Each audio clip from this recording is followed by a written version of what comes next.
Is there sound now?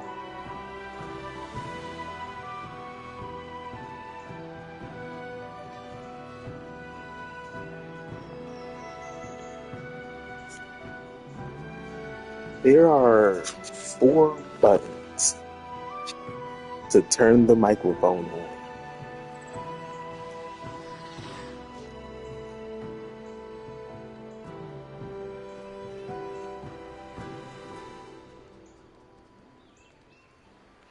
All right, we begin now.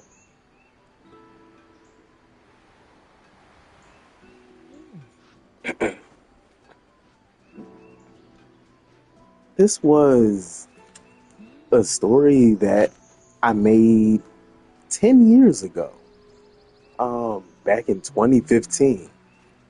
Good Lord, I feel old. This was for one of my English classes, and it's called Atone Syndicate. Why it's called Atone Syndicate? I looked up both of these words in what's it called?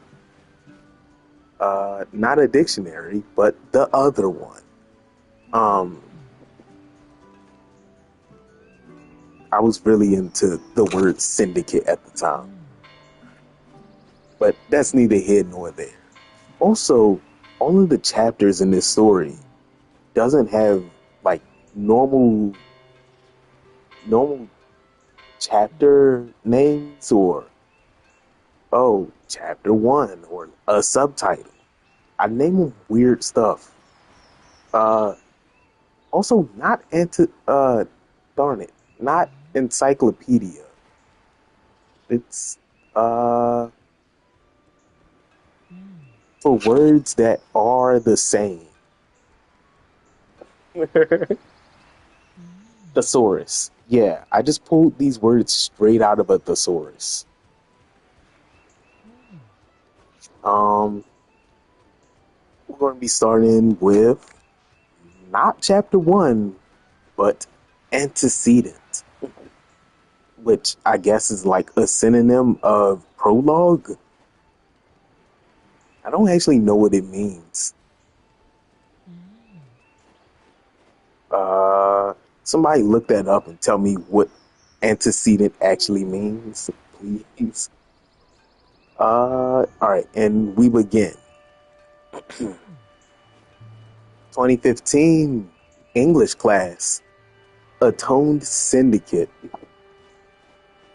We begin with the antecedent.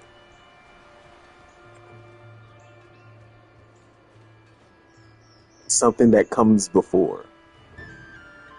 Yep, let's say that. It means something that comes before. Because Spanish, antes is before, right? And después is after? Yeah, I like that. Antecedent. It was a bright, dry day in the slums of Taranto. Not Toronto, Canada. Taranto, with an A for some reason. Where the land is covered by water and the poor are genuinely gracious of the light in from beyond. What does that mean? It was a bright and dry day in the slums of Taranto where land is covered by water and the poor are genuinely gracious of the light in from beyond. All seem peaceful, but that charade, is it charade or charade? What is happening? Was only the dystopia created by the Cavalli family, often called the ones who shall not be named. The Cavallis owned the land and water from all across the city. One day, the mafia and kingpins within the familia heard that there was a breach in their network of affiliates. Someone in America was selling their supplies without paying way.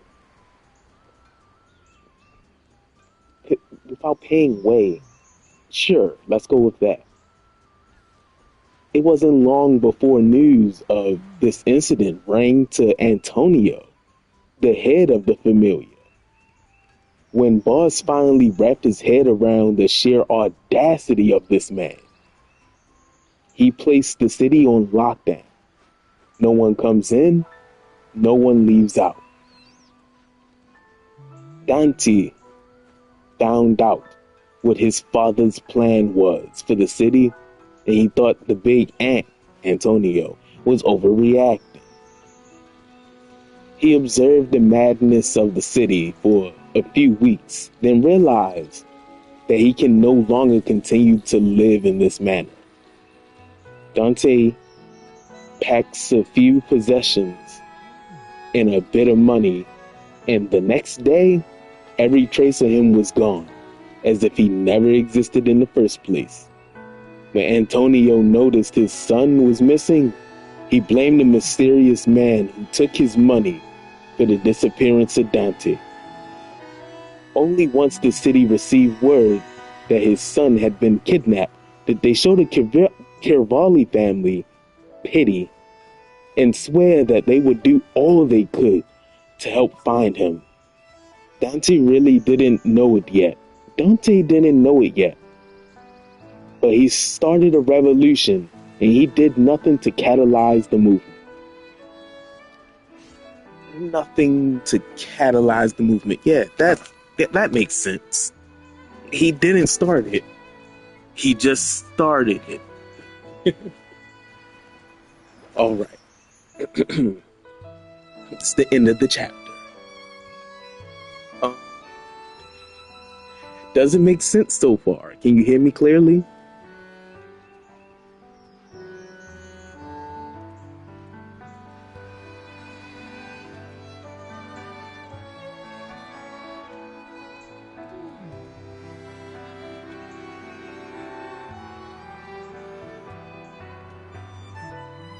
I don't hear or see anything, so I'm guessing you can't hear. Oh, yay! I got confirmation. Perfect.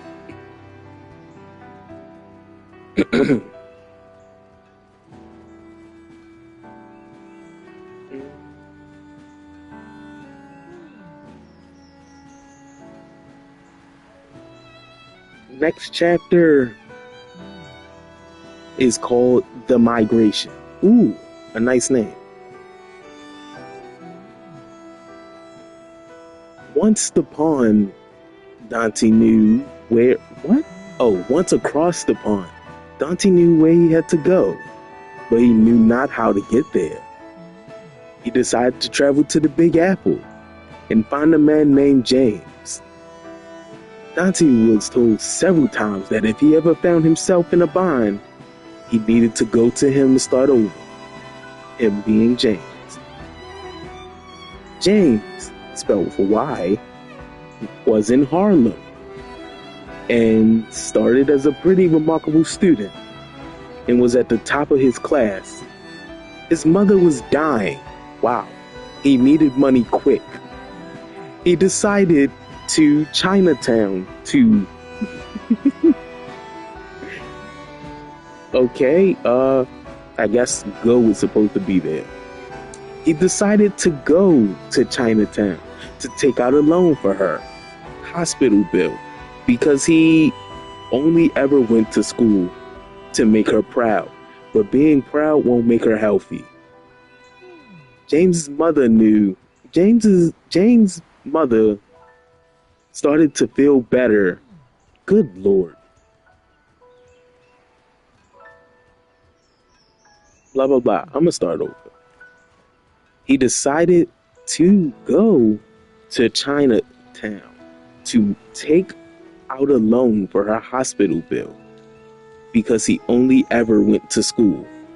I guess that's supposed to be like, that's supposed to mean he doesn't have money because he's a student. He's been studying because there's no period here. Or is it saying that he only went to school to make her proud?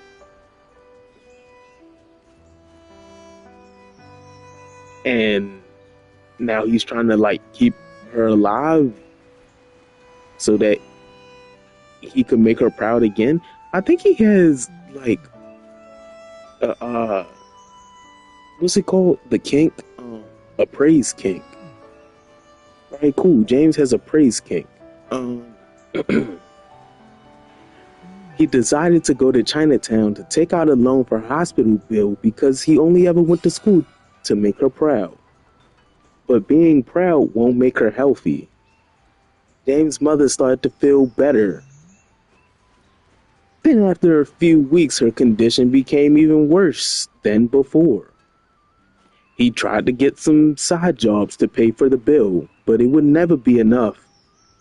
James slowly transferred into desperation and nearly crawled on the jagged James slowly transferred into desperation and nearly crawled on the jagged razor stone path just to beg and plead for the Miyagis to give him another loan. I'm guessing the Miyagis are a loan shark? They thought he was a they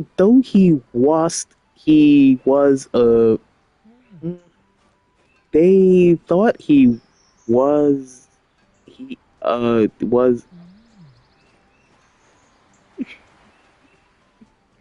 When did I write? Uh, they thought that he was a very daring young man. Sure, let's say that's what I meant. They they thought that he was a very daring young man, asking for another loan when not even one penny of the last loan was paid off. They decided to cut him a deal. They don't say what the deal is. I say they as if it's not me. Uh, they decided to cut him a deal, comma, or period, something. They gave him the money and he runs as fast as he could. He's getting like a head start. Like, here, take the money. You got 24 hours and I kill you. I don't know. I don't elaborate on this. Even though James paid off the hospital bill, his mother's life came to an abrupt halt. Now he was in severe debt with a bounty placed upon his head. The whole idea of money and a balanced society made James sick to his stomach. So what? Now he was in severe debt with a bounty placed on his head. The whole idea of money and a balanced society made James sick to his stomach. So he swindled his way into the drug trade and pleaded that his mother's death would not be for nothing, and that he would not have to die soon after. After some time passed, he worked his way up the ranks and even found himself in the hands of the familia, the people who own all the land in Taranto. Taranto with an A. Where is that? Unfortunately, one day, he looked into the mirror and had seen that he did not agree with the man he was becoming. He knew this life wasn't for him, and if he stayed in it too long, he would eventually face the toll of mortality himself. Yeah, I like that. End the chapter.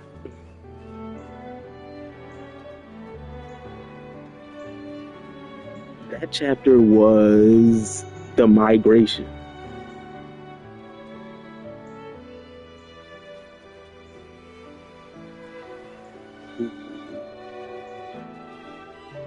So next chapter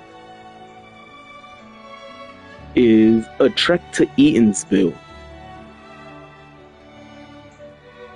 You still hear everything clearly? Questions, comments, concerns, confusions?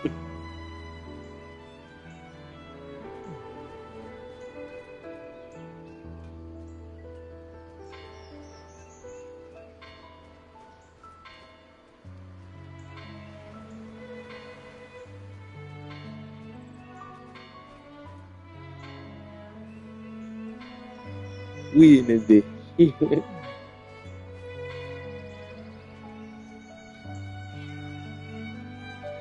Oh, and the character that's on screen is my night princess that I made, named Aries Aurora.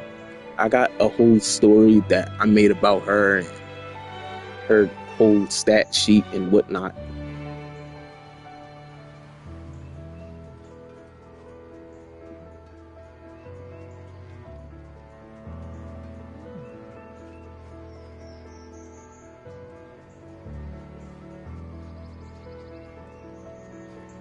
OG?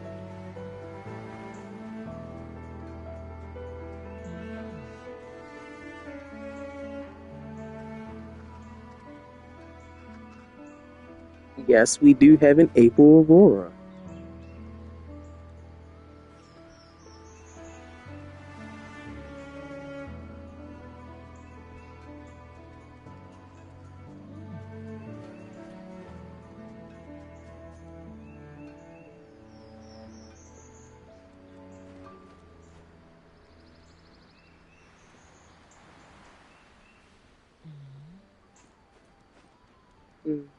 But we all ready?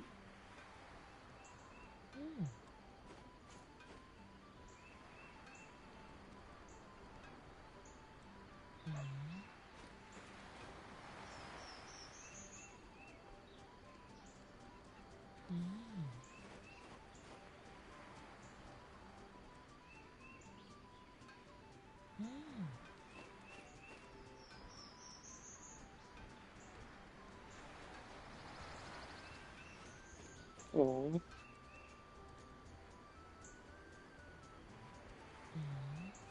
the stars are growling at me.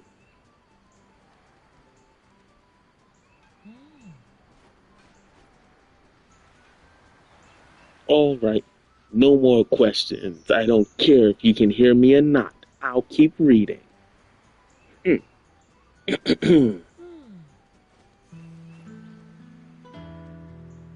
Is this my cat? I wonder what his name. Anyway, next chapter. A trek to Eatansville. Eatansville. That should be capitalized if that's the name. While packing up and getting ready to start a new life, James heard a knock at his door. It was some dressed up light skinned guy. James answers his door with bags in hand and greets the man standing before him. Who is you? James asked. The man at the door states, Hello, my name is Dante. I am looking for a man named James. James replies, So you're looking for a man named James that lives here? Yes. Well, I don't know who that is, but I had to leave a message if I find him.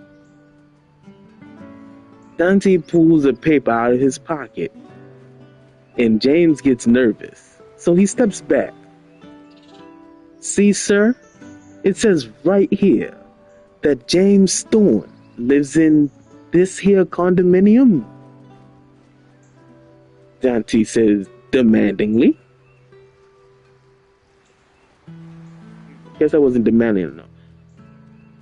See, sir, it says right here that James Thorne lives in this condominium. Dante says demandingly. There we go. James says, Listen here. I'm just James and all, but I don't own nothing you want. Dante says, Just hear me out, sir. I only have a minimal amount of requests for you. Whatever. I hear you out. What you need from me, huh? Thank you for your time, sir. Yeah. You still ain't spilled no words. Okay. What I need you to do for me is show me how to start my life over. Climb the ranks in the familiar. James slammed the door shut in frustration. How you know about that? Dante replies, I'm the son of Antonio Cavalli, and he told me to come here anytime I was in a bit of a situation. James says, I understand, but I don't even want to be in that ring anymore. Listen, I'll be leaving the city soon. You can tag along if you want to, but I ain't gonna make you. I don't know where we going,